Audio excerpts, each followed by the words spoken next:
Hello दोस्तों, आप सभी का हमारे यूट्यूब चैनल फास्ट कैलकुलेशन में स्वागत है। तो इससे पहले की वीडियो में हमने एक्सरसाइज 6.1 के क्वेश्चन नंबर 5 तक ऑलरेडी डिस्कस कर लिया है। तो आज हम क्वेश्चन नंबर 6 को डिस्कस करेंगे।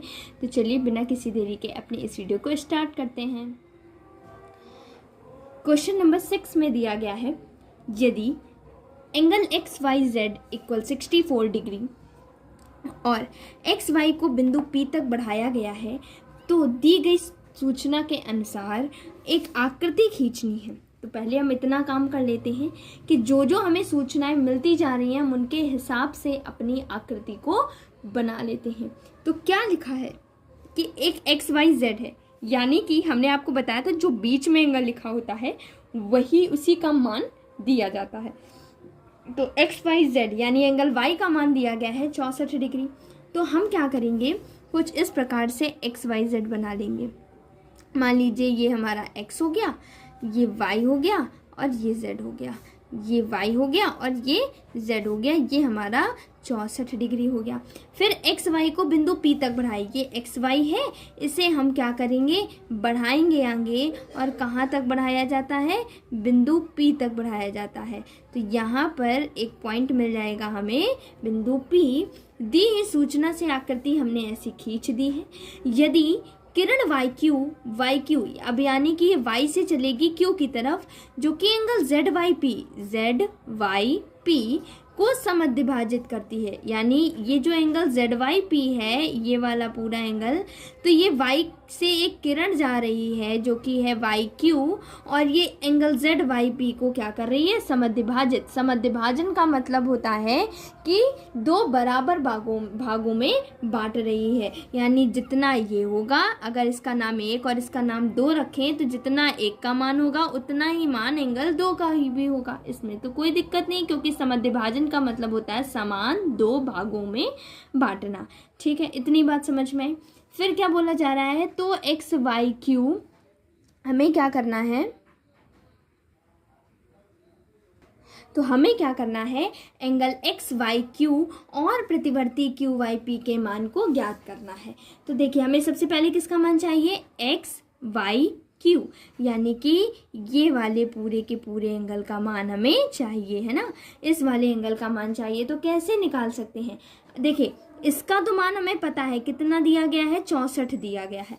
अगर मुझे इस एंगल 1 का मान भी पता चल जाए तो मैं दोनों को जोड़ दूंगी और ये पूरा एंगल हो जाएगा। तो मतलब अभी मुझे किसका मान निकालना है, मुझे निकालना है QYZ का मान। अगर मुझे QYZ का मान किसी भी प्रकार से पता चल जाए तो मैं बड़ी ही आसानी से QYX या फिर XYQ का मान निकाल सकती हूँ। अच्छा, मुझे पता क्या है, मुझे क्वेश्चन में पता है कि YQ किरण जो है वो ZYP को क्या कर रही है, समद्विभाजित कर रही है। इसका मतलब इनको दो बराबर भागों में बांट रही है। यानी इन दोनों कोणों का जो मान होगा वो बराबर बराबर होगा, जितना इसका मान उतना इसका मान, क्योंकि दो बराबर भागों में बांट रही है। तो इसका मतलब है कि ZYQ एंगल ZYQ बराबर किसके होगा, QYP के। क्यों बराबर होगा, QYP के बराबर होगा। क्यों, क्योंकि जो YQ किरण है, YQ किरण वो क्या कर रही है, एंगल ZYP को समद्विभाजित करती है। क्या करती है, समद्विभाजित करती है। क्या कर रही है, समद्विभाजित करती है। ठीक है, ये हमने क्यों लिखा है, क्योंकि समद्विभाजन कर रही है, दो बराबर भागों में बढ़ जाएगी। तो अगर हम देखें तो इन तीनों का योग जो बन रहा है वो कितना बन रहा है, 180 डिग्री बन रहा है। ठीक है, और इनके मान बराबर दिए गए। तो क्या आपको पता है कि क्या होंगे इनके मान, ऐसा भी हो सकता है 60-60 डिग्री हो, 70-70 डिग्री हो, 50-50 डिग्री हो, हमें नहीं पता है, बस बराबर है इतना पता है। तो मान लेते हैं कि इन दोनों के जो मान है वो किसके बराबर है, X के बराबर है। यानी अगर ये X है तो ये भी क्या हो जाएगा, X हो जाएगा। कोई दिक्कत इसमें।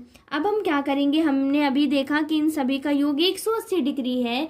यानी कि कौन कौन से कोण, एंगल 2, एंगल 1 और 64, इन तीनों को मिला दिया जाए तो 180 डिग्री के बराबर हो जाएगा। तो क्या क्या नाम है, एंगल 2 का नाम PYQ प्लस एंगल QYZ लिख लेते हैं Q Y Z plus angle Z Y X, angle Z Y X X ऐसे लिख लेते हैं इक्वल 180 डिग्री बना रहा है।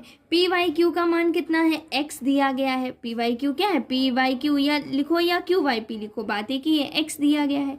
क्यू वाई जेड, तो क्यू वाई जेड की वैल्यू हमें कितनी दी गई है देख लेते हैं, क्यू वाई जेड या फिर जेड वाई क्यू का हो, इसका भी मान कितना है एक्स, जेड वाई एक्स का मान 64 डिग्री बराबर 180 डिग्री हो गया। X plus x 2x plus 64 equal 180 degree. 2x बराबर 180 में से हम 64 को क्या कर देंगे, घटा देंगे। क्यों घटा देंगे, क्योंकि 64 इधर प्लस का है, दूसरी तरफ भेजेंगे यानी साइड चेंज करेंगे तो माइनस का हो जाएगा। 2x बराबर 10 माइनस 4 6, फिर 7 माइनस 6 1 और 1 ऐसे आ जाएगा। x इक्वल सिंपली माइनस किया है तो 116/2, 2 से काटेंगे तो 2 पंचे 10, 2 अट्ठे 16 यानी x की वैल्यू आ गई हमारे पास 58 डिग्री। आप 2 से भाग दे देना, 58 ही आएगा। फिर उसके बाद हमारे पास इसका x का मान आ गया है 58 डिग्री, यानी ये 58 तो ये भी क्या हो जाएगा 58 डिग्री, दोनों के बराबर मान है। अच्छा, मुझको किसकी वैल्यू निकालनी थी, मुझे निकालनी थी वैल्यू एक्स वाई क्यू की। और एक्स वाई क्यू कहाँ पर है, एक्स वाई क्यू किससे मिलकर बना है, इन दोनों कोणों से मिलकर बना है। कौन कौन से, x Y Z plus z Y q, इन दोनों के योग से मिलकर बना है, वही लिख देते हैं X Y Z plus angle Z Y Q. X Y Z की वैल्यू कितनी दी गई है देख लो, एक्स वाई जेड की वैल्यू 64 है और जेड वाई क्यू की वैल्यू 58 है, तो ये हो जाएगी 64, ये हो जाएगी 58 डिग्री। दोनों को जोड़ देंगे तो 8 4 12, 6 5 11, 1 12, तो 122 डिग्री हो जाएगा हमारा एंगल एक्स वाई क्यू का मान। अब इसके बाद हम क्या कर सकते हैं, इसके बाद पूछा जा रहा है प्रतिवर्ती, क्या बोला जा रहा है, प्रतिवर्ती क्यू वाई पी का मान बताइए।